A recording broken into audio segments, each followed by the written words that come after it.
keen gardener. Aha, very good. And what kind of gardening is your favourite? I've got vegetable gardens, but mainly just gardens around our property. So just, any Native? sort of bushes. A lot of natives, camellias. We bought this place and it had a lot of original camellias and magnolias and really old-fashioned grandma plants, I call them, like azaleas, lots of colour. So I've kind of really embraced that. Yeah. How gorgeous. That's lovely. So, Sandy, Yeah. there was something in your past that you're able to go back and do differently. What would that be? Hang out with a different crowd of people. No, they're still my lifelong friends, but got easily distracted. Most probably would have done something a bit more like I was going to be a school teacher because couldn't think of what I wanted to do, but I never went to do that. I got accepted into uni and I just deferred and then started earning money. Did a retail management course, but I think I'd really actually like to study of people and cultures. So anthropology would have been right up my alley. But when I was 17 leaving school, I never thought about pursuing anything like that. That definitely, just from having got to know you over the last little while, that definitely sounds that'd be so up your alley, the studying people. I know, but I don't think I would have been smart enough either. Yeah. Well, I think you got to be a bit of a brain. Well, I just think that as we get older, we just get wiser and more focused and all of that, you know? When you're young, trying to decide what to do, it's hard, isn't it? So yeah, I had no idea. And I just fell into sales. I was always selling as a kid, like worked in a local news agency and sold handmade chocolates for a friend's father in the city in school holidays and used to sell heaps. So just was always in a sales environment. cool. Yeah. And what do you love most about what you do now? And this is probably a good time for you to tell people about what it is that you do with Mingalab Markets. Yeah, well, I'm a fair trader and I'm in the process of getting accredited. I'm a member of the Australian Fair Trade Association. Awesome. I just haven't got around to it. It's quite time consuming, but that's a bit of an excuse. I've just got to get my act together and do it. But I'm involved with these villages. I've kind of, if I come across a bag I like when I'm over in Myanmar, where they're from, I will try and find who made it. It can take me weeks on end. And then I usually try and buy from them. Well, I buy from them direct and deal directly with them and pay them. I find out how much that basket they'd sell to me as a tourist in the local market. So I pay them actually above and beyond what they'd normally get if they sold it to a local and even a local distributor. Because that giving back like that, I've seen so many results in the 6 years that I've been doing it, just the education, helping medically people that couldn't afford anything, housing. You really notice the difference you make. Even though I'm not a very large operator, I've noticed a phenomenal difference in the people that I deal with in their lives. So it makes me feel really good. I'll bet it does. I loved when we first met, Sandy, and we had that in common, that back then my old business, both of us were doing it fair trade.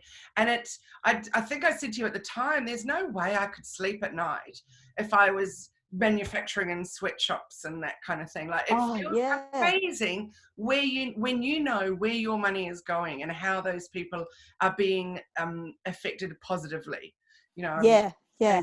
You know, I always felt so good about it. Well, even some of my basket makers who in the last year I ordered a lot of stock a couple of years ago and I'm still selling a lot of it, but I still I contact them, thank God, with the internet now, and not through through my contacts to contact them to find out how they're going, and if times are tough I'll find out something that they need or whatever's going on, and I'm happy to contribute because, you know, I've sold baskets for a lot more than I've still have to make a profit and everything, but I'm happy to be able to give back to them. what they Wonderful, might need. Sandy. Yeah. Such a feel-good business that you have. I love it. So Yeah. what do you love least about what you do? Uh, sometimes sometimes I feel like I'm letting them down if I can't fulfill something that they need, or if someone's having trouble with authorities, or yeah, it's a difficult one. And I wish I could speak the language fluently. What Maybe is one the day I'll be language? able to. Sorry? What is the language? It's Burmese, Ah, and it's quite difficult. Though when I spend up to a month there, I get to really pick it up.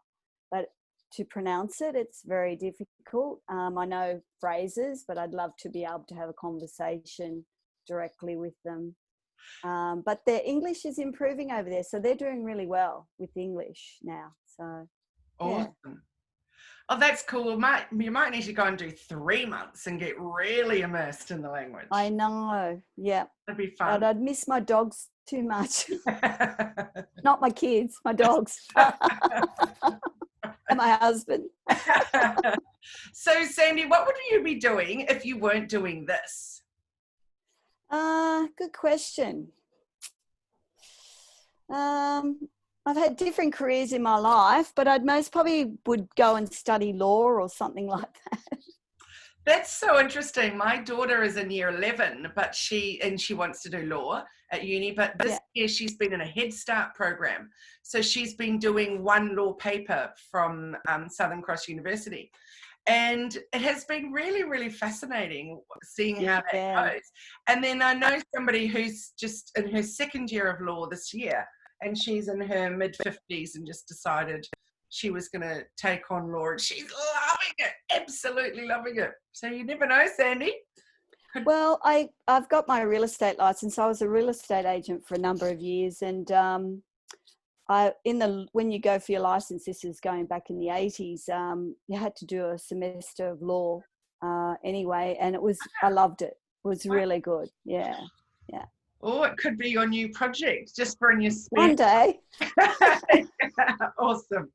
So what has been your biggest success in your working life, and what are you most proud of? Oh, I was very successful in real estate. The reason I dropped out of real estate was I loved it, but my husband also works in the industry, and we had 2 small children, and I was spending too much time just ferrying them from one thing to another. And I just thought, you know what, I'm going to be a mum, because before I know it, they're going to be growing up. So I just worked part-time jobs here and there and mothered them. And yeah, so I was very successful in real estate. But, it was better for my husband to pursue that side of things. And I think when you live in a household with 2 real estate agents, it can get a bit hectic. So, you can talk about work 24/7. And so, yeah, I just decided to bow out of it. Would you Yeah. go back, do you think, to real estate? No, I don't think so. I've been out of it now for over 10 years. So, no, 10 or 12 years. No, I don't think so. It's And changed a lot. I'll bet. Does your husband still Yeah. enjoy it? Yeah, he does. Oh, well, he still enjoys it. He's been doing it for a long time. And I've heard that in our area, there's a lot of people that buy properties that without even coming here and looking at them. And that must be a weird way to deal with a client, mustn't it? Yeah, I'm very much a people person, and yeah, they're now selling properties, like personally unseen. But when people look online now for property, that's the first inspection, because they've the photography, they do the video, the walkthrough, everything's changed so much. It's like a virtual tour, so they really only most probably go along to the properties now to look at if they're going to buy it. Wow. Amazing. So Sandy, with your business Mingalaba Baskets, who are your dream clients or customers, and what type of jobs do you like doing the most within that business? I've met so many great people during this having this business. From my wholesale side of things, so the retailers that I supply, I really enjoy. I've got fantastic customers, and now more so because I've got my online store and I'm selling direct retail. Also, the customers overseas, and during COVID, I'm getting lovely messages, people saying how much a basket arriving in the post has brightened up their day. So it's a feel good in all directions, even though at times I'll be packing baskets going, oh, this is driving me nuts, but it's just what you do. So I really enjoy interacting with people. I think they're surprised when they'll send me an email and I reply. A lot of people may not reply. I don't know. I'm very much a people person and very involved in being personal with people in business. So I like to talk on the phone, rather than email sometimes. So I just do what I can do. Great. And what challenges do you see impacting your industry? Well, with COVID, I might not get overseas for a long time now. Not that that's a problem. I've got my contacts to help me set up, which is ideal. I'm changing my business a bit. So I am actually bringing in fabric, and I'm getting bags made here locally. So that's my new project. Wow, that's very exciting. Yes. Wow. Good. So I'm actually quite happy it's kind of happened this time frame. I've been working this out for the last 2 years, trying to work out how I was going to do it. I was actually initially trying to get the bags made in Myanmar, but it was just logistically a nightmare, too hard. So I'm getting them made in Byron Bay. Fantastic. That must or feel Byron Shire. That's awesome. I can't wait to hear more about that later on. That's yeah. Wait till you see those. Yay, cool. Yeah. And so what did you want to be when you grew up? When you were a little person? I want to be a policewoman. Oh. What was it about that? Was it the uniform? Was it the no, my family, my father's side of the family, not my father, but his brother was a top detective, and my great uncles were like involved in the New South Wales Police. One was actually a deputy commissioner. Days gone by when they had bags of money dropped inside their houses and free food, knocked on the door and left. So it was most probably borderline corrupt, borderline good. So I just I don't know exactly why. I loved all the police shows on TV when I was a kid, and I loved anything to do with the police. But I was too short, so I couldn't get in. Really? Yeah. Goodness. I grew, after I was 17, I grew a couple of inches, and I would have got in, but I was too short at the time. Isn't it amazing? And also back then you couldn't have tattoos or anything, whereas now... Yeah, you couldn't have didn't worry me, you couldn't have a beard. What else? You had to be tall. No tattoos, something else. Yeah, anyway. Amazing. So if you were an animal, which animal would you be and why?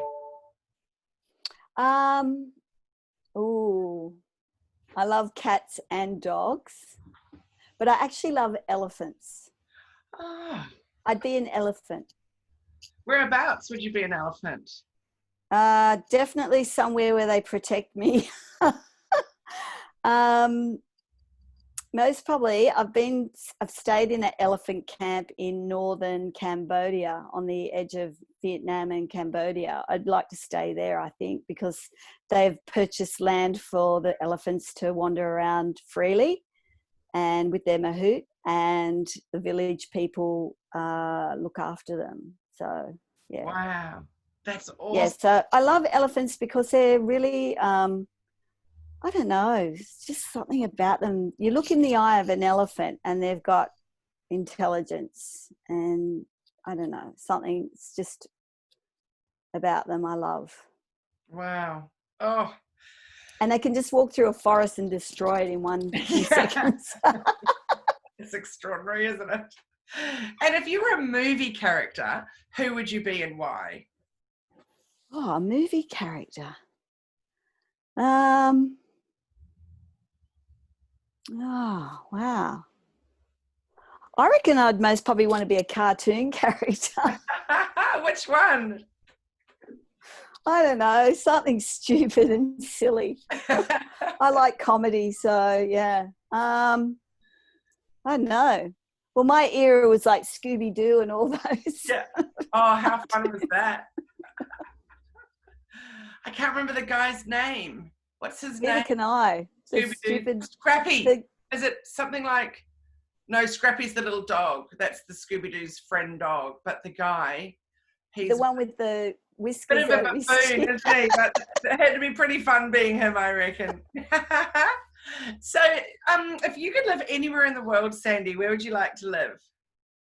Here, where I live. I love living in the Byron Shire area. I love Suffolk Park. Before COVID happened, I used to look down at Broken Head and up to the lighthouse at the beach and say, if I couldn't go anywhere, I feel really blessed that I live here. And lo and behold, all of a sudden they said no one can go anywhere. Wow. But I just love where I live because I love the ocean. I love fishing. I love swimming in it, surfing. I used to surf a lot, but not anymore. We've got a boat, so yeah. I love living here. It's just the dream destination. How long have you been here? 28 years. Goodness. Yeah, when our daughter was 3 months old. Wow. So, I'm up to 20 years here. And I agree with you. When the COVID happened and I was in the States for social media marketing world when they were talking about on the news the drama in Australia with the toilet paper. And yes. Oh, hello, beautiful pooch. That's Myrtle. Oh, Myrtle, how gorgeous. And that was it was really funny to be watching. Like, I couldn't even believe it was unfolding. But I definitely was desperate to get home and thinking, how lucky that if I'm going to be stuck somewhere, what a great place to be. Yeah, totally. A lot of space around us, and that felt good. So yeah.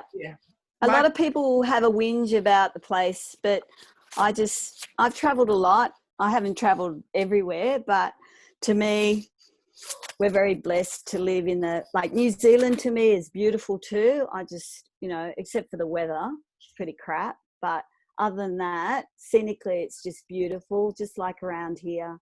Yeah, I agree. I never get sick and tired of anything I see or do. Every day is different, but I just love it. My only complaint here is summer. It's just too much for me. Oh, okay. No, I love the hot weather. Spring, autumn and winter for me here are perfect. So I'd like to go to New Zealand for those 3 months of summer. Yeah, you should do that. That's ideal. That'd be great. Okay, so we're up to question number 13. So only 2 more after this. So what does being a positive and passionate woman in business mean to you? It means a lot to me because, are we talking about the group, or are we talking about being positive and passionate about what you do? Both. I think you can't be in business and be authentic if you're not into it. Like if you're not positive and you're not passionate,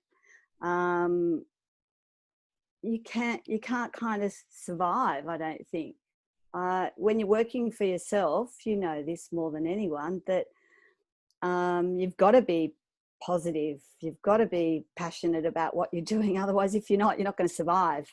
And it's all about survival. And I think what I love about it with being with the women as well is it's like a great network because you can bounce ideas off people. It's like a form of mentor, having a mentor, which is really important. I've had several mentors over the time when I've started this business because I had no idea about importing, had no idea about what I was doing really. So I've just had to fumble my way around and try and source out people that were like-minded and were doing something similar, who were very helpful in giving me information as well on how to work. So yeah, I think it's really, I think it's a great thing. Wonderful, isn't it? My first business mentor was Janine Barron. Do you remember Nature's Child? Yeah, how do I know that name? She Yeah. she had this store in Byron, but she started off doing mail order from her garage of Wow, she's before natural her time. yeah, amazing natural things for babies, and it was just incredible. And I Yeah, met her in my very early days in business, and she was very instrumental into how I went forward. So yeah, yeah, having an amazing mentor, it just makes all the difference, doesn't it? And I agree with yeah, you about that networking group. It just, when it's women that have very, very similar ideals, not necessarily similar businesses, but similar ideals in their approach, and it's wonderful, isn't it?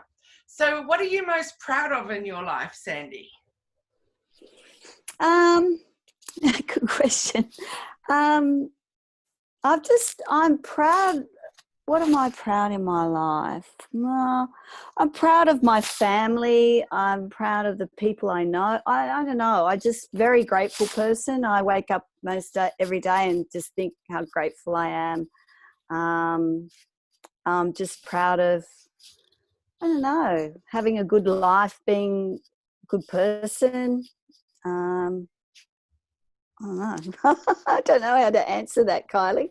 Well, it sounds to me that you're most proud of just being grateful and having that ability for gratitude in your life, which is such an important thing, isn't it? And Yeah, not well, we just can't take things for granted. And I think because I've always travelled to third world countries and now I'm very involved in a third world country, you become more grateful, thinking, wow, well, I won lotto of life being mm, born in Australia. isn't that Um, right? And also with COVID, seeing how other countries are managing it or not managing it. Um, yeah, you know, yeah. And just that we've got a health system, even though everyone says we haven't. And I mean, yes, it's not as good as what it should be. And we've got an education system. We've got a lot of things available to us. And yeah, I just think that I just hope Australia comes through the other side of all this, which I'm sure we will. We're survivors. But it's very interesting times. No one can predict what's going to happen economically or anything. My business has totally changed, but I'm just rolling with the punches and just coping with where I can. And in saying that, I had, like the other week, a massive order come on board. So which was great because I said to the woman, you must have been reading my mind because I had all this stock in my shed and I'm thinking, how am I going to get rid of it? And this woman rings up and orders like a lot of baskets. fantastic. That's great. So, such is life. That's awesome. But Okay. you can't sweat the small stuff. Oh, that is so true, isn't it? Absolutely. I was just talking about that with my husband today, actually. Are Um, you still in lockdown? yes, we are. Yes. We're hoping by the end of the school holidays that our daughter will be going back to school, but it's all going to depend what's going on around here with the influx Yeah. of people that we've got Yeah. from around, particularly COVID-riddled places. So yeah, we'll see what happens. We're just waiting on medical advice. Well, being guided by medical advice for my husband. Fair Really. enough. Yeah, you're in the front line there, Kylie. Yes, that's right. Okay, Sandy. So, what's one tip that you can share that is how you stay positive when things are challenging? I'm just really optimistic. I just think if you think things are going to work out or think of the good in people, it usually happens. I know it sounds a bit cosmic, but I'm very much an optimist, and I think that you've got to look at, even though things can be going really bad, you've got to look at the other side of things and what can happen. Um, yeah. That's beautiful, Sandy. And you know what? I absolutely got that from you the very first time I met you, which I'm not sure how long, maybe 4 years ago or something. But and since then, knowing you, I've just always thought you're the most incredibly positive, just Oh, upbeat thank person. you. You're just a beautiful energy about you. So Thank yeah, it you, was, Kylie. and how lovely that we were introduced. Well, the I way know. it came about is by that very beautiful Jessie Blackadder. I know. So, I didn't realize until I went back through Jessie's messages with me, and then she said, you got to get in touch with Kylie. amazing, It isn't was, that? yeah. And Serendipitous. then my niece looked after your husband Richard in the hospital. Remember Charmian? Charmian, that's right. And isn't she a beautiful soul? So there you go. Your Yeah. family's full of gorgeous people.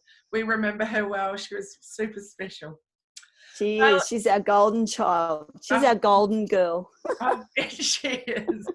Beautiful. Well, thank you so much, Sandy, for sharing. I know we did more than 15 minutes with our 15 questions, but it was just wonderful listening to you and all your positivity. And I love what you're doing with all your fair trade. And I'm Thanks, really Kylie. looking forward to see what's happening with your Australian made and what's coming out. I know. Just watch this space. Yeah, and nice to meet Myrtle. That is a Hi. adorable Myrtle. So thank you so much. And for all of you that Thanks, Kylie. for all of you that would like to connect with Sandy, in the caption there's the links to Facebook and her website, and then I'll jump in and I'll just put in the Instagram as well. And That'd be great. We'll learn about what you're doing. So awesome, Yeah. Sandy. Thank you so much, and I look forward to seeing you in the next meetup. For sure. Thanks, Kylie. Thank you for everything you've done so far. Oh, thank you. You have a wonderful night. Bye. And bye, Myrtle. You too. Bye.